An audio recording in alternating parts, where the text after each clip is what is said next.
ठंड में सौतेली बहनें। माँ, ये जगह कितनी ज्यादा सुंदर है ना। मैंने तो सोचा था मैं इस बार अपने विंटर वेकेशन में कहीं पर भी नहीं जा पाऊंगी। हाँ बेटा, ये पहाड़ी इलाका मुझे भी बहुत सुंदर लगा। उर्वशी, सौंदर्या, चलो हम लोग वहाँ चलते हैं। वहाँ का व्यू कितना ज्यादा सुंदर है ना। साहब एक गुब्बारा ले लो। बेटा, इतनी सी उम्र में आप लोग सड़क पर ऐसे गुब्बारे बेच रहे हो, कहीं कोई गाड़ी आ गई तो? आपके माता पिता कहाँ हैं? हम दोनों का दुनिया में कोई नहीं है। ये गुब्बारे बेचकर दिन में 10-20 रुपए कमा लेते हैं और उसी से ही गुजारा चलाते हैं। आप ये कुछ पैसे रखो और इससे कुछ खा लेना, ठीक है? नहीं साहब, हमें ये पैसे ऐसे मुफ्त में नहीं चाहिए। हम लोग गरीब हैं, लेकिन हम मेहनत का ही खाना पसंद करते हैं। आप इसके बदले ये सारे गुब्बारे ले लीजिए। उन दोनों बहनों को इतनी छोटी सी उम्र में इतनी ईमानदारी और मेहनत से काम करता देख सौंदर्या के दिल के अंदर उन दोनों बहनों के लिए ममता जाग जाती है।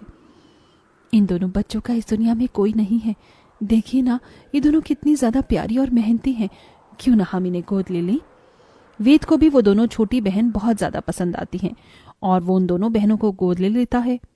बेटा, ये सब तुम दोनों के लिए है और आज के बाद तुम तीनों बहनें हो। तुम तीनों कभी भी एक दूसरे का साथ नहीं छोड़ना। हम कभी भी एक दूसरे का साथ नहीं छोड़ेंगे। जब से ये दोनों इस घर में आई हैं, तब से मम्मी पापा सिर्फ इन दोनों से ही प्यार कर रहे हैं। मुझे तो भूल ही गए हैं। जो चीज सिर्फ मेरे लिए आई थी और वो चीज अब इन दोनों के लिए भी आ रही है। उर्वशी मन ही मन कीर्ति और सृष्टि से नफरत करने लगती है। वेद और सौंदर्या का सृष्टि और कीर्ति को इतना प्यार करना उर्वशी को बिल्कुल भी पसंद नहीं था, लेकिन शायद भगवान को कुछ और ही मंजूर था।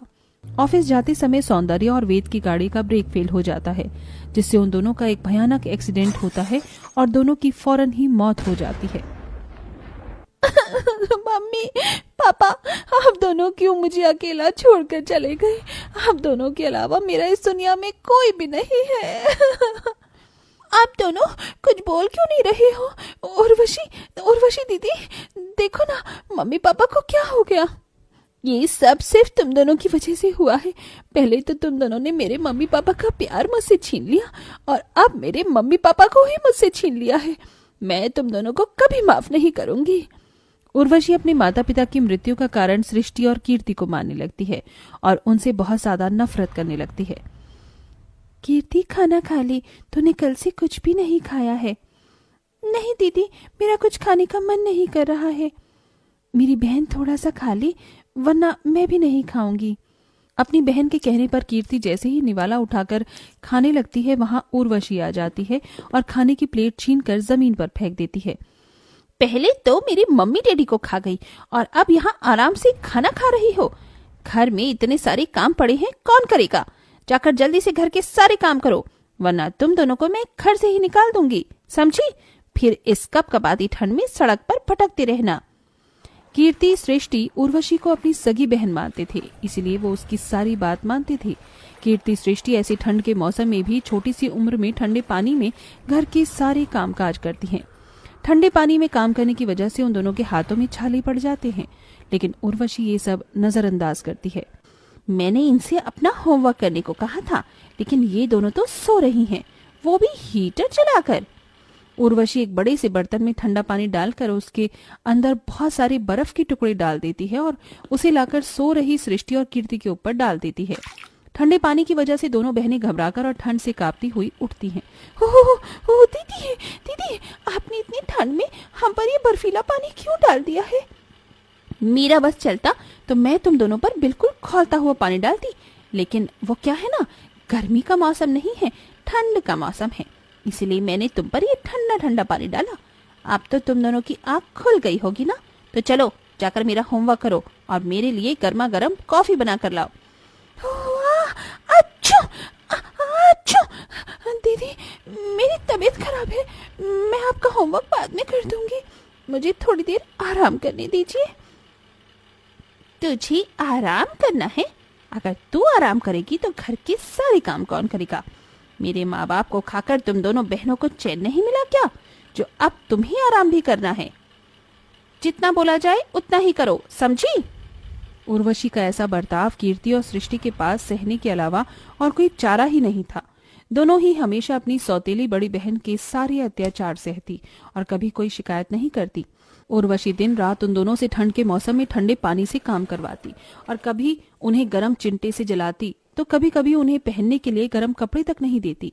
लेकिन दोनों ही सौंदर्य की बातों को याद करते हुए सब कुछ सहती हैं। समय बीतता है और आज ये तीनों बहनें बड़ी हो जाती हैं। कितनी बार कहा है तुमसे कि मेरी परमिशन के बिना तुम लोग गर्म कपड़े नहीं पहनोगी, लेकिन तुम दोनों इतनी मोटी मोटी जैकेट पहनकर आराम कर रही हो। मैंने कहा उतारो ये जैकेट। तुम्हारी वजह से बचपन से लेकर आज तक मैं कैसे अपने माता पिता के प्यार के लिए तड़पी हूँ, उतना ही तुम दोनों भी ठंड में तड़पोगी। दीदी, हमें कितनी बार आपसे कहा है कि हम मम्मी पापा की मौत के जिम्मेदार नहीं हैं। आखिरकार वो हमारे भी तो मम्मी पापा थे ना। नहीं, वो सिर्फ मेरे मम्मी पापा थे। मैं उनकी सगी बेटी हूँ, ना कि तुम। उर्वशी अपनी दोनों सौतेली बहनों पर चिल्ला ही रही होती है कि तभी वहाँ उर्वशी के मामा मामी ओम प्रकाश और जूही आते हैं। उर्वशी बेटा, कैसी हो तुम? मामा मामी, आप दोनों यहाँ? आप दोनों ने मुझे बताया क्यों नहीं कि आप आ रहे हैं?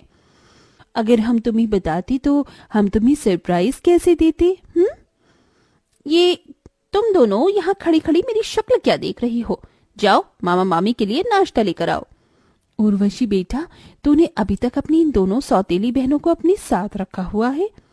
मामा मामी, मैं तो कब से इन्हें निकाल देती, लेकिन माँ ने कहा था कि मैं इन दोनों का साथ कभी न छोड़ूं, इसीलिए मैं इन्हें इस घर में रहने दे रही हूँ। लेकिन मेरे दिल में इन दोनों के लिए सिर्फ नफरत है। आप दोनों यहाँ बैठिए, मैं अभी आती हूँ। उर्वशी के वहां से जाते ही, अच्छा हुआ इसके दिल में अभी तक अपनी इन दोनों सौतेली बहनों के लिए नफरत है। मुझे तो लगा था ये तीनों इतने सालों में मिल न जाए। अब हमें कुछ भी करके उर्वशी से जायदाद के पेपर्स पर साइन करवाना होगा और ये सारी जायदाद को अपने नाम करवाना होगा। ओम प्रकाश और जूही दोनों की नजर उर्वशी की प्रॉपर्टी पर थी। ओम प्रकाश और जूही को बात करते हुए कीर्ति और सृष्टि देख लेते हैं और जाकर ये सारी बात उर्वशी को बता देते हैं। तुम दोनों को शर्म नहीं आती मेरे मामा मामी के खिलाफ ऐसी साजिश करते हुए? पहले मुझसे मेरे माँ बाप को छीन लिया और अब मेरे मामा मामी को मुझसे दूर करना चाहती हो। दीदी, हम सच कह रहे हैं, हमारी बात पर विश्वास करो। जस्ट शट अप, निकल जाओ मेरे घर से और मुझे अपनी शक्ल मत दिखाना। सृष्टि और कीर्ति अब पूरी तरह से टूट जाते हैं और घर छोड़कर चली जाती हैं, जिसका फायदा ओम प्रकाश और जूही उठाते हैं और जायदाद के पेपर बनवाकर उर्वशी के पास ले जाते हैं। ये किस किस चीज के पेपर हैं? उर्वशी बेटा, ये पेपर तेरे माता पिता ने बनवाकर मेरे पास संभाल कर रखे थे। इन पेपर पर साइन करने के बाद तू अपने बिजनेस को पूरी तरीके से टेक ओवर कर सकती है। लेकिन मम्मी पापा ने तो मुझे कभी इसके बारे में कुछ नहीं बताया। तू उस समय बहुत छोटी थी। चल अब जल्दी से साइन कर दे ये पेपर, हमें अब कोर्ट में भी जमा करवाने हैं। उर्वशी को जूही और ओम प्रकाश पर शक होता है। उर्वशी उन पेपर पर साइन करने से पहले उन पेपर को पढ़ लेती है, जिसे पढ़कर वो जान जाती है कि वो पेपर बिजनेस के नहीं बल्कि उसकी प्रॉपर्टी के हैं और उसके मामा मामी उसकी प्रॉपर्टी अपने नाम करवा रहे हैं। सृष्टि कीर्ति बिल्कुल ठीक कह रहे थे। आप दोनों की नजर में मेरी प्रॉपर्टी पर है। काश मैं उनकी बात मान लेती। हाँ बेटा, काश तुम उनकी बात मान लेती। चल अब जल्दी से इन पेपर पर साइन कर दे, वरना ये गन की सारी गोली तेरे भेजे में उतार दूंगा। मैं पेपर्स पर साइन नहीं करूंगी। ये प्रॉपर्टी मेरे मम्मी पापा की है, ना कि तुम्हारी। उर्वशी के साइन न करने पर उसके मामा मामी उसके साथ जबरदस्ती करने लगते हैं कि तभी सृष्टि और कीर्ति वहां पुलिस के साथ अचानक आ जाती हैं। पुलिस ओम प्रकाश और जूही को गिरफ्तार कर लेते हैं। दीदी, आप ठीक तो हो ना? आपको कहीं चोट तो नहीं लगी? कीर्ति, सृष्टि, मैं ठीक हूँ, लेकिन तुम दोनों तो घर छोड़कर चली गई थी ना? हाँ दीदी, लेकिन हम आपको ऐसी हालत में अकेला नहीं छोड़ सकते थे, इसीलिए हम पुलिस के पास गए और हमने उन्हें सब बता दिया और हम लोग सही समय पर यहाँ पुलिस के साथ पहुंच गए।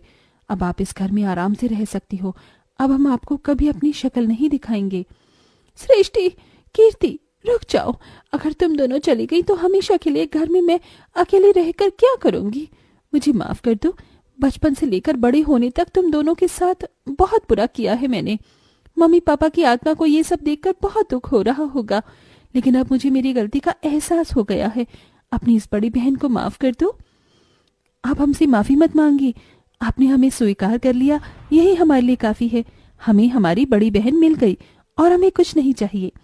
उर्वशी अपनी दोनों बहनों को गले से लगा लेती है, जिसके बाद अब तीनों बहनें प्यार मोहब्बत से एक साथ खुशी खुशी रहती हैं।